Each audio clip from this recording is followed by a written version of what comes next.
Un cordial saludo en el nombre de nuestro Señor y Salvador Jesucristo. Es una bendición estar con cada uno de ustedes, adorando, glorificando el nombre de nuestro Dios a través de su palabra, que es santa, única y pura. Sínodo Iglesia Cristo Wels Internacional envía un cordial saludo a cada una de nuestras congregaciones en Latinoamérica, especialmente a nuestros hermanos de la Iglesia Luterana Cristo. Es una bendición estar aquí conectados, juntos, adorando a nuestro Dios. Pero también queremos orar por los sembradores y los grupos sembradores de la Academia Cristo, los cuales damos gracias a nuestro Dios por todas las bendiciones que ha hecho en la vida, no solamente de ellos, sino también de nosotros. Continuamos en este tiempo de Epifanía con el cuarto domingo de esta temporada y el pasaje que vamos a meditar está tomado según San Mateo, el capítulo 5, los versículos del 1 al 12. Oremos. Padre Santo, tu palabra es verdad, guíanos por esta verdad y que el Espíritu Santo produzca esta verdad en nuestras vidas con la verdadera esperanza hasta la vida eterna. Amén. Así nos dice la palabra de Dios. Viendo la multitud, subió al monte y sentándose, vinieron a él sus discípulos y abriendo su boca les enseñaba diciendo: Bienaventurados los pobres en espíritu, porque de ellos es el reino de los cielos. Bienaventurados los que lloran, porque ellos recibirán consolación. Bienaventurados los mansos, porque ellos recibirán la tierra por heredad. Bienaventurados los que tienen hambre y sed de justicia, porque ellos serán saciados. Bienaventurados los misericordiosos, porque ellos alcanzarán misericordia. Bienaventurados los de limpio corazón, porque ellos verán a Dios. Bienaventurados los pacificadores, porque ellos serán llamados hijos de Dios. Bienaventurados los que padecen persecución por causa de la justicia, porque de ellos es el reino de los cielos. Bienaventurados sois cuando por mi causa os vituperen y os persigan y digan toda clase de mal contra vosotros, mintiendo.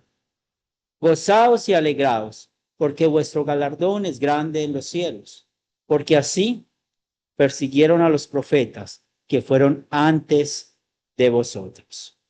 Este es el pasaje que vamos a meditar. Estimados amigos, hermanos en Cristo Jesús, el tema que hemos preparado con este evangelio, nuestro Dios nos hizo bienaventurados por el poder del evangelio. Hace pocos días me contactó un arzobispo de una iglesia luterana para invitarme junto con ustedes para trabajar juntos en ayudar a personas materialmente. Ese es el enfoque del evangelio social. Quise conversar un poco con él y dentro de esa conversación le pregunté que me compartiera acerca de su confesión de fe. Y solo me dijo que creen lo que la Biblia dice. Y me compartió un listado de cosas que creen, pero sin explicación. Dentro de ese listado, mis hermanos, nunca mencionó la justificación, nunca mencionó la doctrina fundamental de la Escritura. Y conectado con este sermón, eso me hizo pensar en una realidad que vive el mundo cristiano hoy en día. Y la realidad es esta. Tristemente, muchos no saben qué es ser un cristiano. Por eso es apropiado ese sermón del monte para ese tiempo de la Epifanía que estamos celebrando, porque ese mensaje de Jesús no nos enseña que haya tipos de cristianos, tampoco nos enseña lo que tenemos que hacer para ser cristianos, pero sí nos enseña Jesús cuál es el efecto de vivir siendo un cristiano.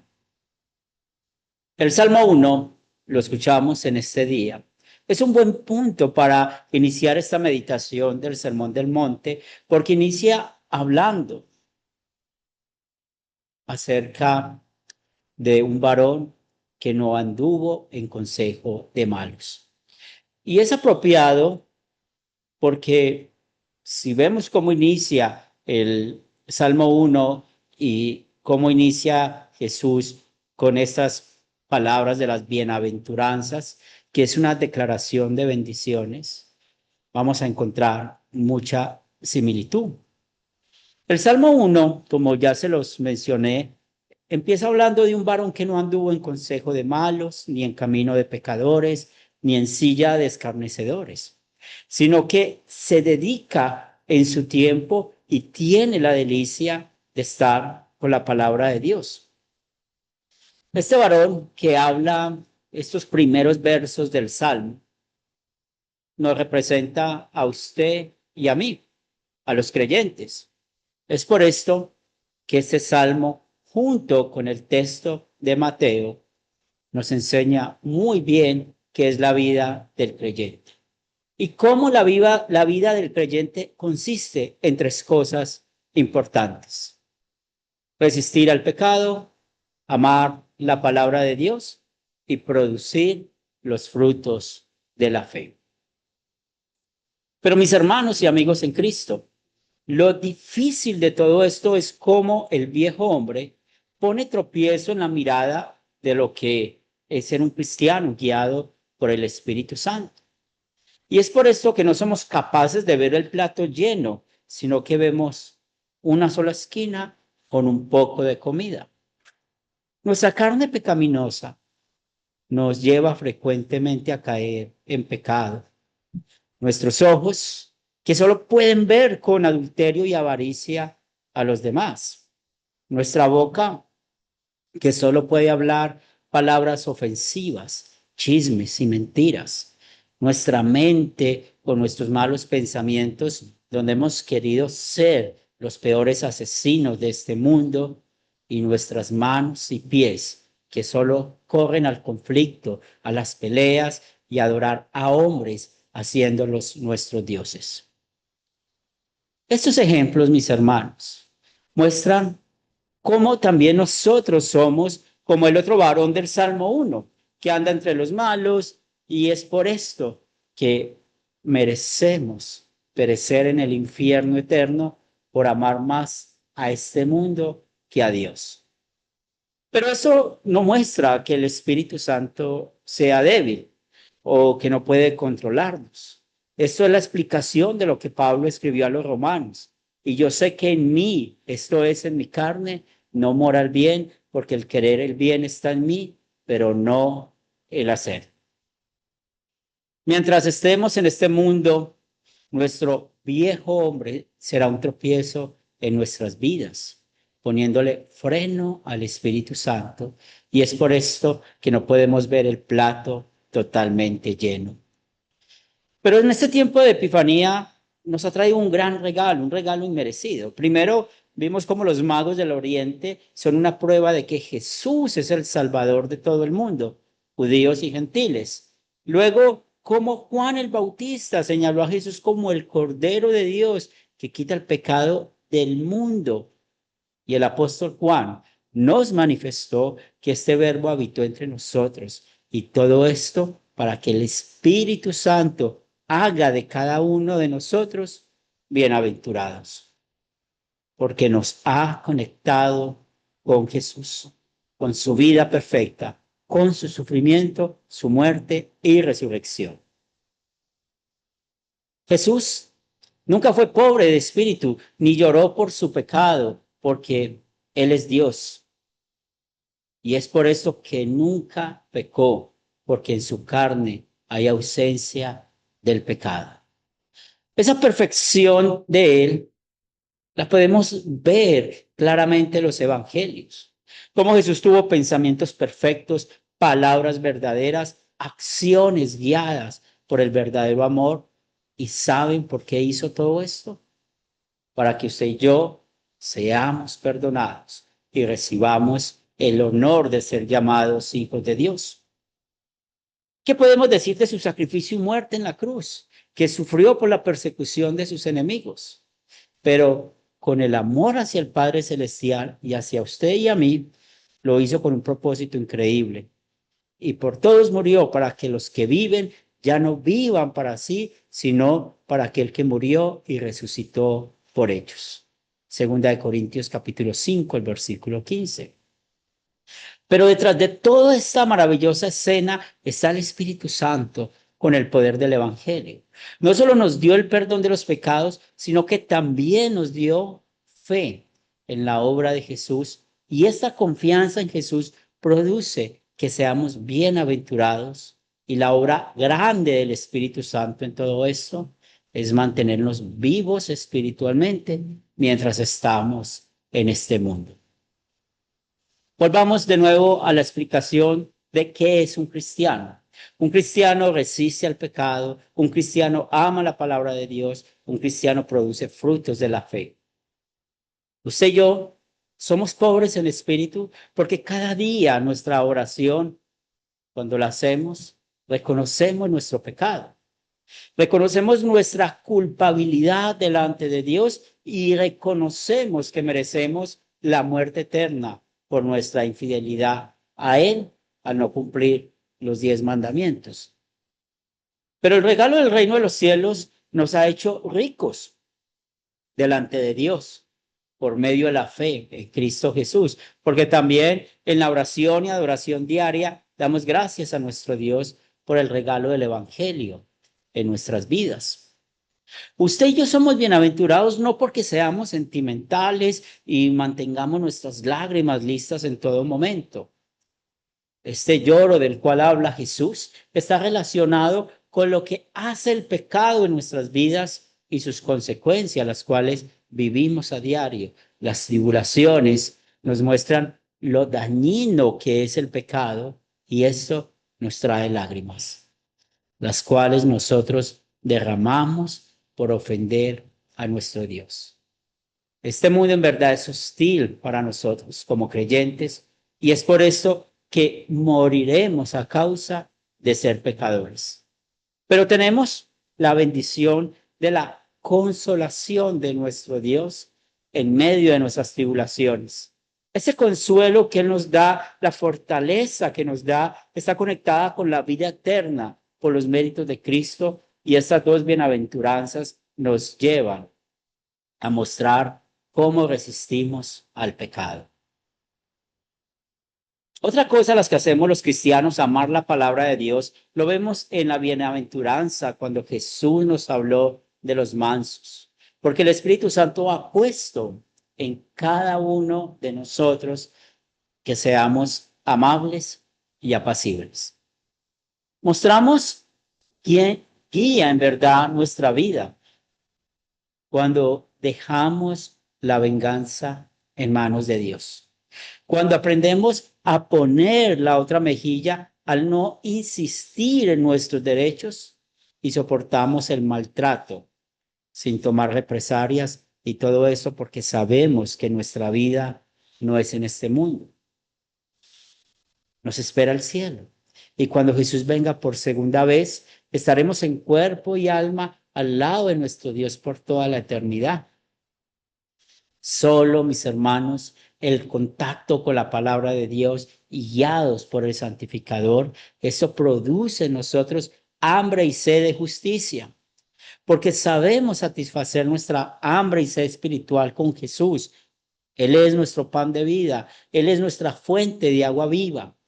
Y somos fieles a los medios de gracia al escuchar la predicación de su palabra y al acudir fielmente al sacramento de la Santa Cena, y diariamente usted y yo reconocemos las bendiciones de nuestro bautismo. Finalmente nos falta hablar de cómo producimos los frutos de fe. Y es ahí donde somos misericordiosos, de limpio corazón, pacificadores, como nuestra actitud frente a la persecución está conectada con Dios. Y el Paracleto hace en verdad que usted y yo mostremos misericordia hacia el prójimo en sus necesidades espirituales y materiales. Que en verdad tengamos siempre esa actitud cristiana de servir a otros con un corazón limpio, sin mentir, sin ser egoístas y cumpliendo lo que prometemos. En un mundo lleno de tantos conflictos y rumores de guerra, nuestro Dios lo puso a usted y a mí en medio de todo este mundo para que seamos pacificadores y no seamos extremistas y no caigamos en los extremos en nuestras posiciones frente a las cosas de este mundo. Pero nuestro Dios, si quiere que defendamos la verdad de su palabra, cada vez que sea mal predicada y podamos presentar defensa, aunque eso nos traiga persecución, aunque nos difamen o nos persigan.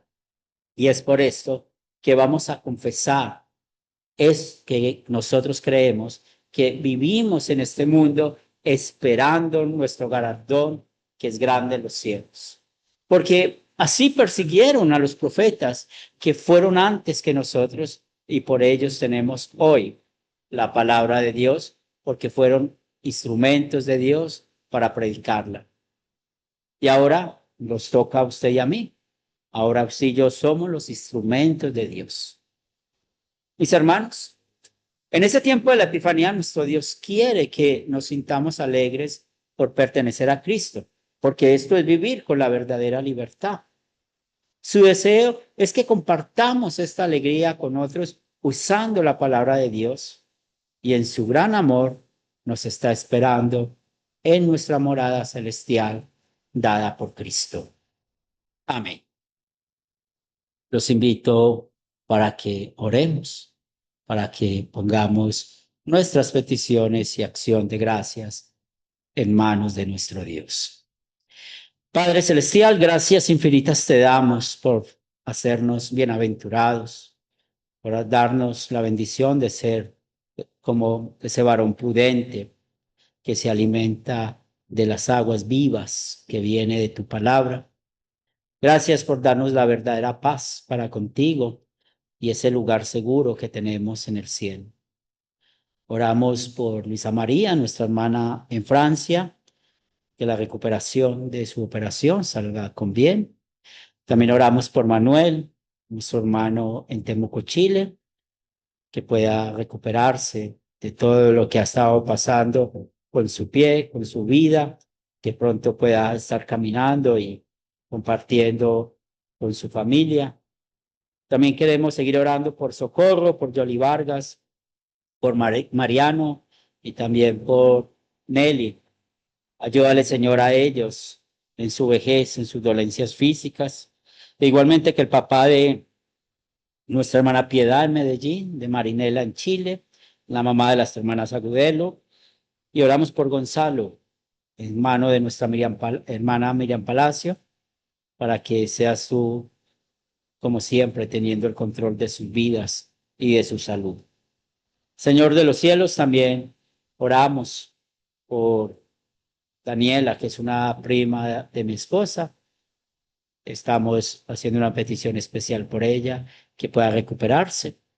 Oramos también por nuestro hermano Álvaro, nuestro sembrador Álvaro en Armenia y por nuestro profesor Osvaldo en Medellín, que también puedan recuperarse de sus dolencias físicas. Bendice nuestros matrimonios, cuida los matrimonios, Señor, aquellos que tienen conflictos, que el perdón, el amor los lleve siempre a vivir como pacificadores. También presentamos a nuestros hijos que no se aparten de ti, de la fe, de la confianza en ti. Y bendice a toda tu iglesia, a todos nuestros hermanos, no solamente en Latinoamérica, sino en el mundo entero, para que sigamos creciendo juntos en la fe. También bendice el Ministerio de Academia Cristo, del Sínodo de Iglesia Cristo Wells Internacional, para que sigamos juntos caminando en el Señor. Todo esto lo pedimos en el nombre de Cristo Jesús. Amén. Hermanos, amigos en Cristo Jesús, ha sido un privilegio estar con ustedes hoy. Dios les bendiga y hasta una nueva oportunidad.